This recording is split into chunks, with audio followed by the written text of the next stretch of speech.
Welcome. I'm Stu Friedman, and so glad to be with my former student, Bukhosi Dube, who was in the Wharton Total Leadership class in the WEMBA program, the Executive MBA program in California in 2024. And Bukhosi is a physician based in Oregon. He has three children, and he is passionate about global health and ensuring that he's doing what he can to improve the lives of people who are in need. So it's really great to have some time with you, Bukosi. Welcome. Thank you, Stu. It's always a pleasure seeing you. It's always a pleasure engaging you. It's an honor to be here. So thank you for having me.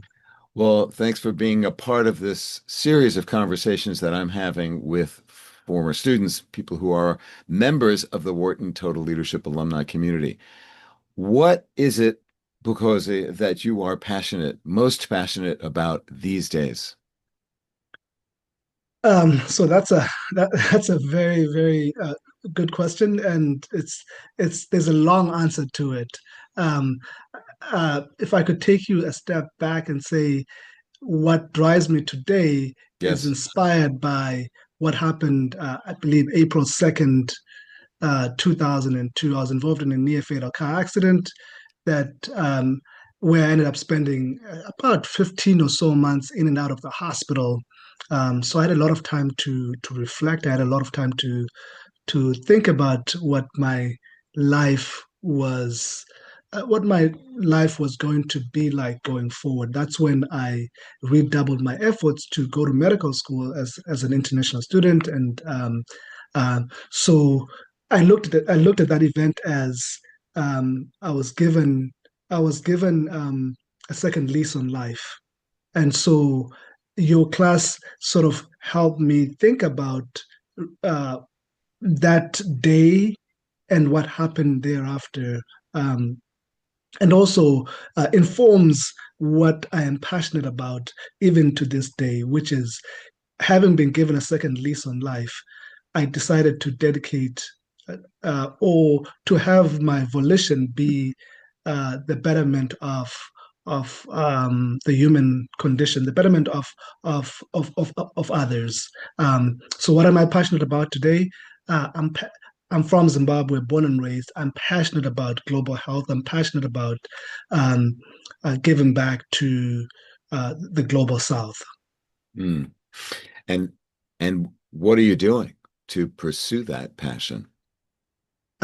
So quite a few things. I participate in a lot of panels, speaking engagements. I serve as an advisor to um, uh, two different organizations, one in South Africa and then the Ministry of Health in Zimbabwe. Um, and every opportunity that I have to serve, to give back, uh, I I eagerly take up. Could you give an example? So recently, I was asked to speak at the uh, South African Medical Association's first ever engagement between physicians and payers, and as they are trying to revamp Physicians their and and the payers, the government and insurance companies that pay for the healthcare. okay. Um, they're trying to revamp they're trying to revamp their healthcare delivery system. This is in part because healthcare is considered a human right in the South African Constitution. And so they're trying to redesign the way healthcare is provided in South Africa to ensure that they make good on the fact that it's a human right.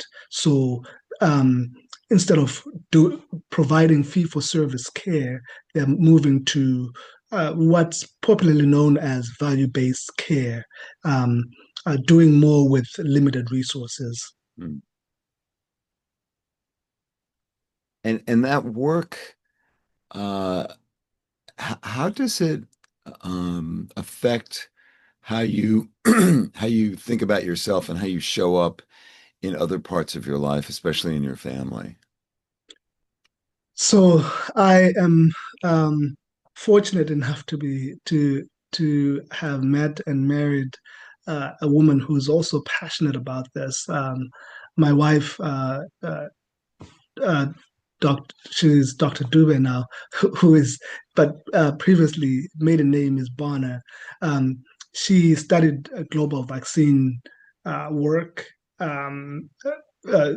works for the CDC as a global vaccine in the global immunization division, and so um, that's who she is as a person. That's what she has decided to dedicate her life to, and that's in part what attracted me to her.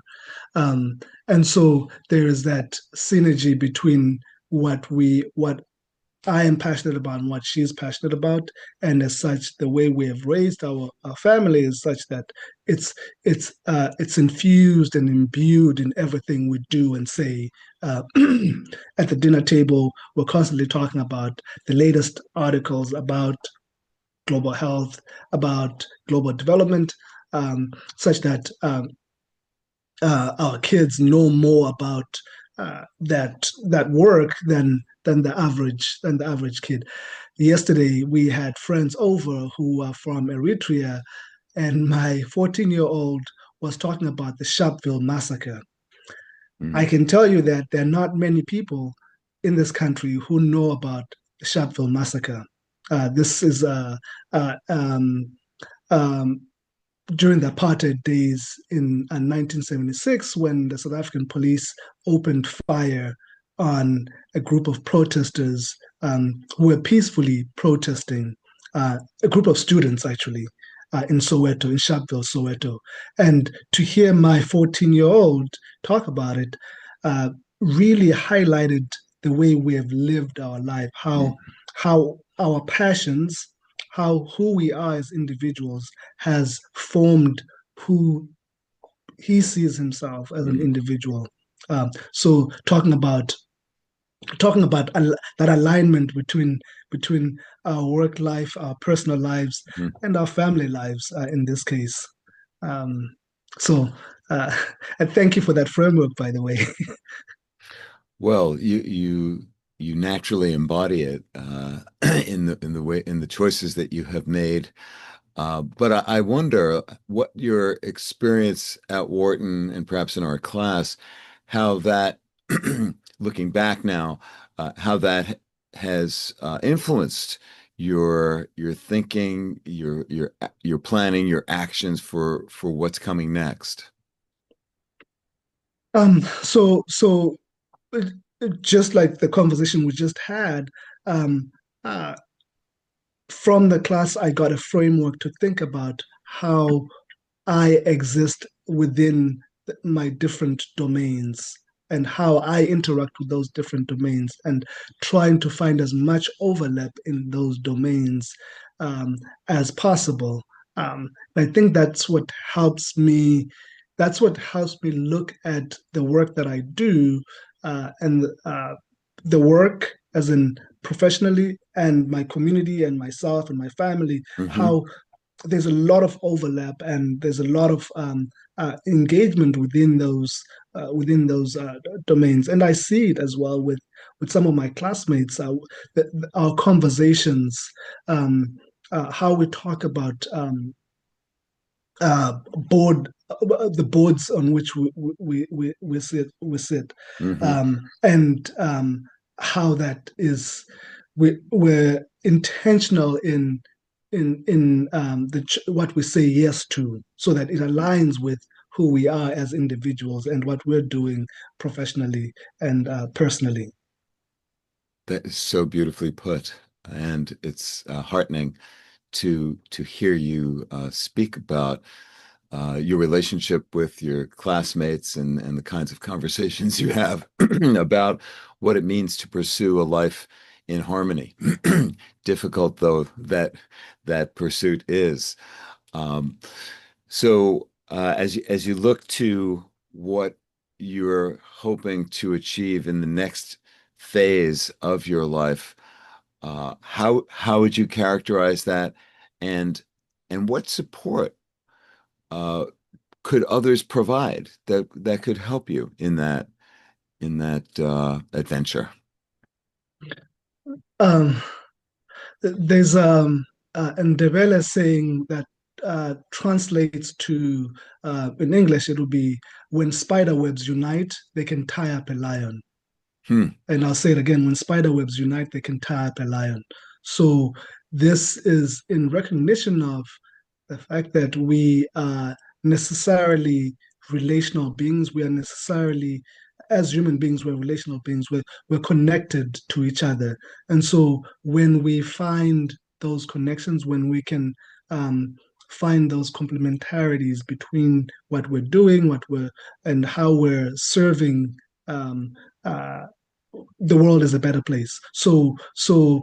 In thinking about where I'm going and thinking about what I would like to do in life, uh, oh, I should actually give a shout out to Michael Hahn, who was a classmate of mine in Of your course. class, Hmm. who has been a wonderful resource in terms of engaging the Gates Foundation, which is now by far um, well, they were the largest philanthropic organization in the world, but they're given what's transpired with the current U.S. administration, that the Gates Foundation has become that much more important Hmm. in global development and in global health. Yes. So, and Michael Hahn, when I shared with Michael Hahn my um, uh, my volition and where I'm going, he Hmm. immediately said, "Oh, by the way, I can connect you to so and so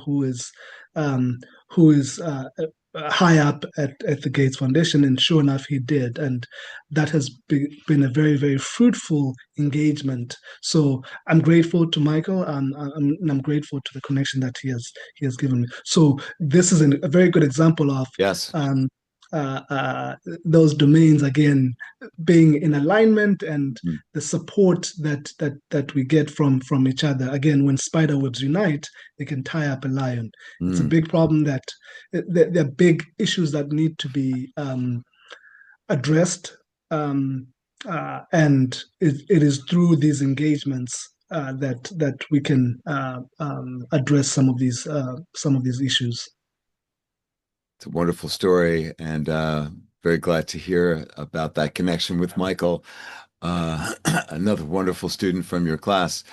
Uh, Yes. we're we're going to have to wrap up here, but let me ask before we do, what thoughts you want to share with others in the Wharton Total Leadership alumni community. Any words of advice or whatever's on your mind as a final thought. Well, I wish I'd been better prepared for this. For this question, I wish I thought Uh, enough about. that's my bad. I apologize, but sometimes it's better to catch people not ready. Yeah. It's I have a good skill, I think, in cold calling. So if that's one of the few things I can say I think I do pretty well. But so what is it? So there's a young lady that took your class. I wish I could recall her name, who is creating an app for this class. I met with her during the donut, Oh what are yeah. Uh-huh. the virtual coffee chats, and she shared with me her vision of creating an app for people to um, relive this class, and for those that didn't take the class, or even the general public, to get to know the framework Hmm. that you shared, and to get to participate in total leadership.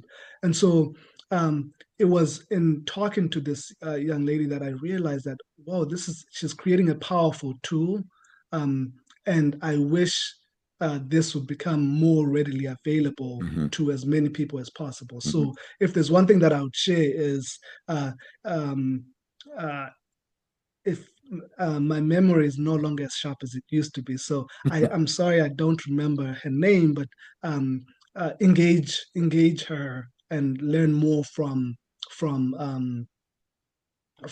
learn more about this app that she's developing, um, Hmm. so as um, uh, to refresh oneself of the things that we learned in your class. And I think I think a lot of people would benefit from having that framework and realizing that it's not a zero sum game. It's Hmm. there's You can merge and realign your domains such that Well, there's harmony in your life.